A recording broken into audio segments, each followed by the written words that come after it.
Prayer, The Art of Believing by Neville Goddard, Chapter 5, Law of Thought Transmission. He sent his word and healed them, and delivered them from their destructions.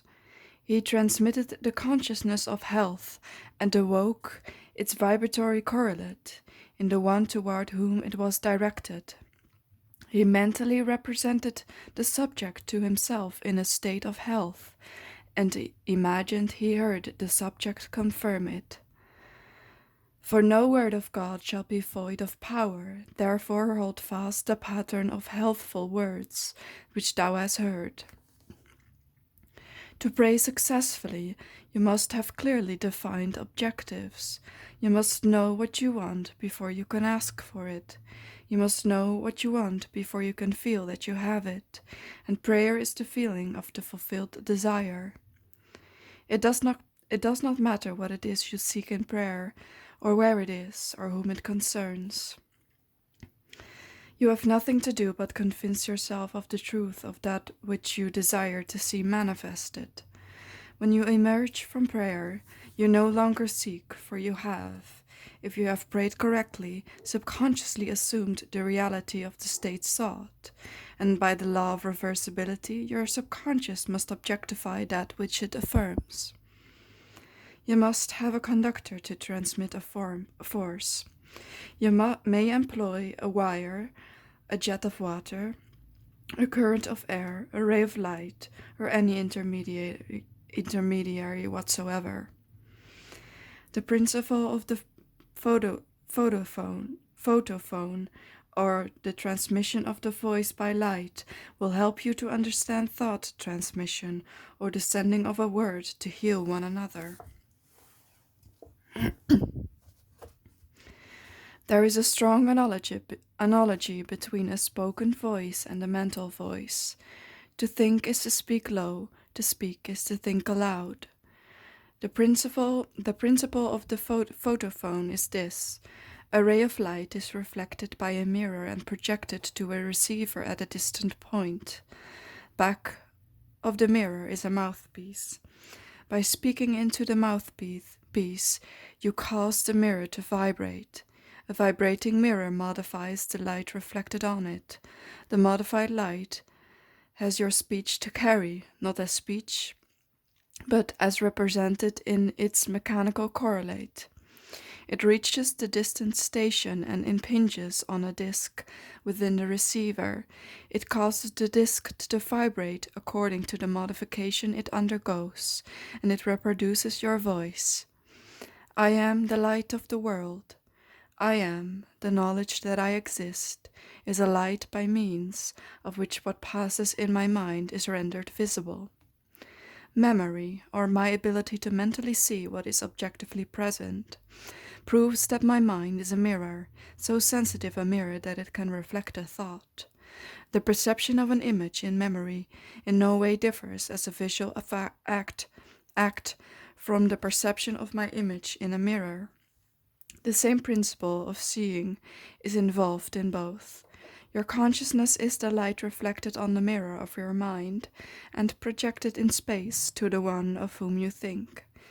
By mentally speaking to the subjective image in your mind, you cause the mirror of your mind to vibrate. Your vibrating mind modifies the light of consciousness reflected on it. The modified light of consciousness reaches the one toward whom it is directed and impinges on the mirror of his mind. It causes his mind to vibrate according to the modification it undergoes. Thus, it reproduces in him what was mentally affirmed by you.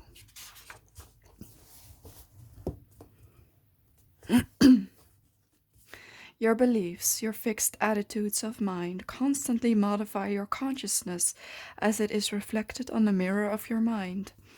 Your consciousness, modified by your beliefs, objectifies itself and the conditions of your world. To change your world, you must first change your conception of it. To change a man, you must first change your conception of him. You must first believe him to be the man you want him to be, and to mentally talk to him as though he were. All men are sufficiently sensitive to reproduce your beliefs of them. Therefore, if your world is not reproduced visibly in him towards whom it is sent, the cause is to be found in you, not in the subject. As soon as you believe in the truth of the state affirmed, results follow. Everyone can be transformed, every thought can be transmitted, every thought can be visibly embodied. Subjective words, subconscious assumptions awaken what they affirm. They are living and active, and shall not return unto me void, but shall accomplish that which I please, and shall prosper in the thing whereunto I sent them. They are endowed with intelligence pertaining to their mission, and will persist until the object of their existence is realized. They persist until they awaken the vibratory correlates of themselves within the one towards whom they are directed, but the moment the object of their creation is accomplished, they cease to be.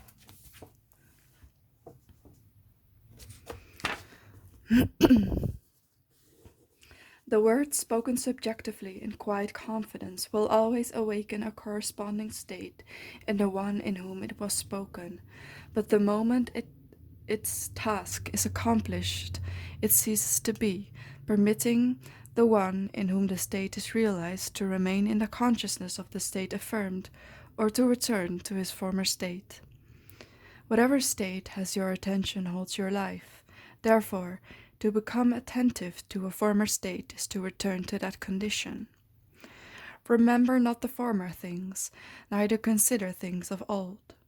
Nothing can be added to man, for the whole of creation is already perfected in him. The kingdom of heaven is within you. Man can receive nothing except it be given him from heaven.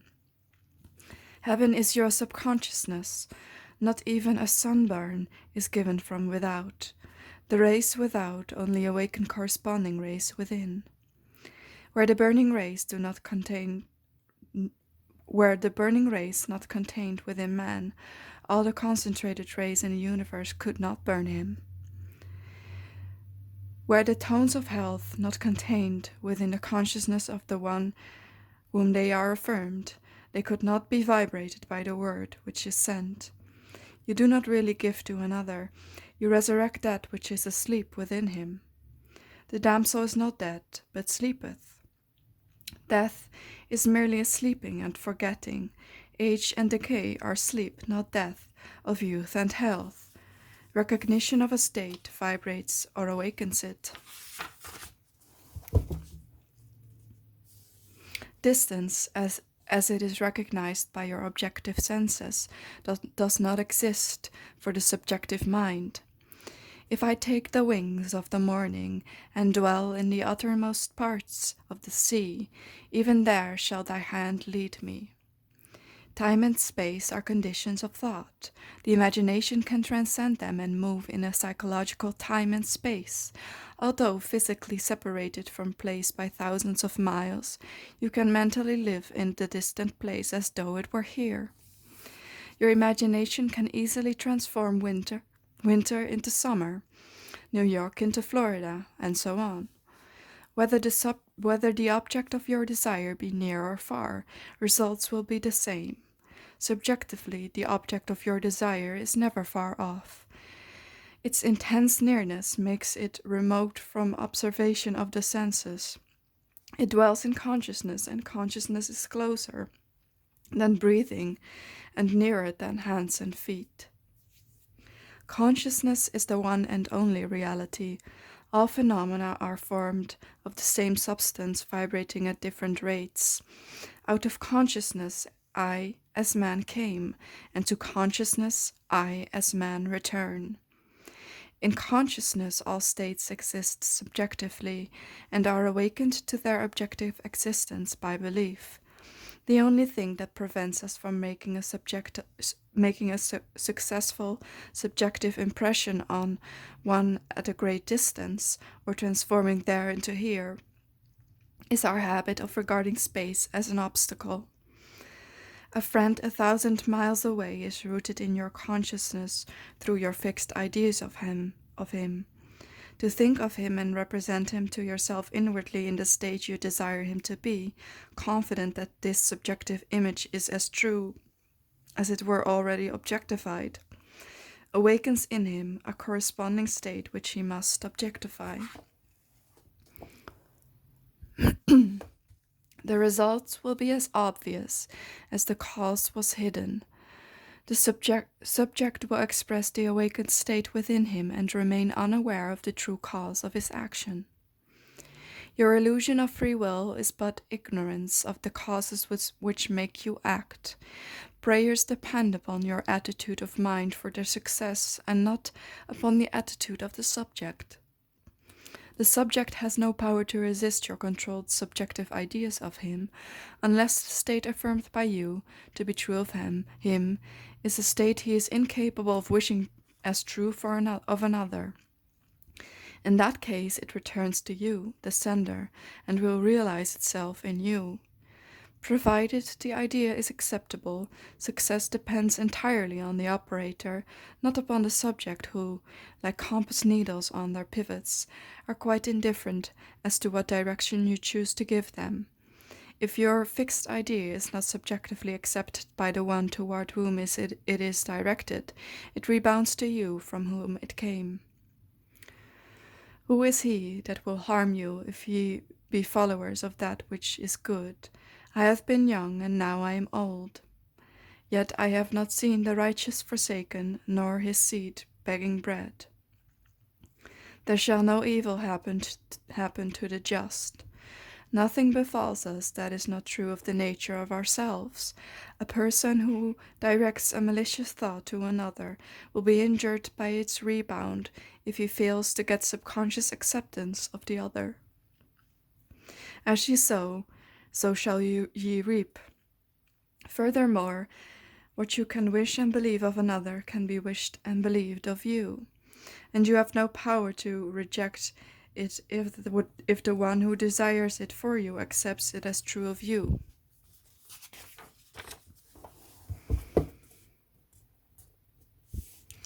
The only power to reject a subjective word is to be incapable of wishing a similar state of another. To give presupposes the ability to receive. The possibility to impress an idea upon another mind presupposes the ability of that mind to receive that impression. Fools exploit the world, the wise transfigure it. It is the highest wisdom to know that in the living universe there is no destiny other than that created out of imagination of man. There is no influence outside of the mind of man. Whatsoever things are lovely, whatsoever are of good report, if there be any virtue, and if there be any praise, think on these things. Never accept as true of others that which you would not want to be true of you. To awaken a state within another, it must be awake within you. The state you would transmit to another can only be transmitted if it is believed by you. Therefore, to give is to receive. You cannot give what you do not have, and you have only what you believe. So to believe a state as true of another not only awakens that state within the other, but it makes it alive within you. You are what you believe. Give, and ye shall receive, full measure, pressed down and running over. Giving is simply believing, for what you truly believe of others will awaken within them. You will awaken within them. The vibratory state transmitted by your belief persists until it awakens its corresponding vibration in him whom it is believed. But before it can be transmitted, it must first be awake within the transmitter. Whatever is awake within your consciousness, you are. Whether the belief pertains to self or another does not matter, for the believer is defined by the sum total of his beliefs or subconscious assumptions. As a man thinketh in his heart, in the deep subconsciousness of himself, so is he. Disregard appearances, and subjectively affirm as true that which you wish to be true. This awakens in you the tone of the state affirmed, which in turn realizes itself in you, and in the one of whom it is affirmed. Give and ye shall receive. Beliefs invariably awaken what they affirm. The world is a mirror wherein everyone sees himself reflected. The objective world reflects the belief of the subjective mind. Some people are self-impressed best by visual images, others by mental sounds, and still others by mental actions. The form of mental activity which allows the whole power of your attention to be focused in one chosen direction is the one to cultivate, until you can bring all to play on your objective at the same time.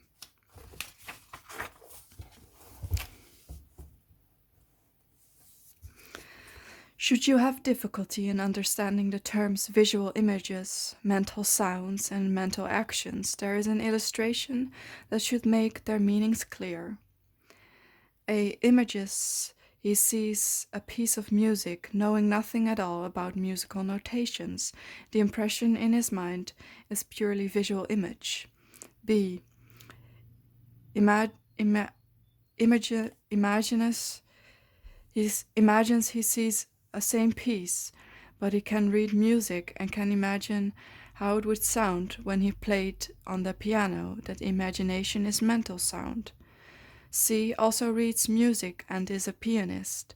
As he reads, he imagines himself playing the piece. The imagery action is mental action. The visual images, mental sounds, and mental actions are creations of your imagination, and though they appear to come from without, they actually come from within yourself. They move as if moved by another, but are really launched by your own spirit from the magical storehouse of imagination. They are projected into space by the same vibratory law that governs the sending of a voice or picture. Speech and images are projected not as speech or images, but as vibratory correlates. Subjective mind vibrates according to the modifications it undergoes by the thought and feelings of the operator. The visible state created is the effect of the subjective vibrations. A feeling is always accompanied by a corresponding vibration, that is, a change in expression or sensation in the operator. There is no thought or feeling without expression. No matter how emotionless you appear to be, if you reflect with any degree of intensity, there is always an execution of slight muscular movements. The eye, though shut, follows the movements of the imaginary objects, and the pupil is dilated or contracted according to the brightness or the remoteness of those objects. Respiration is accelerated or slowed.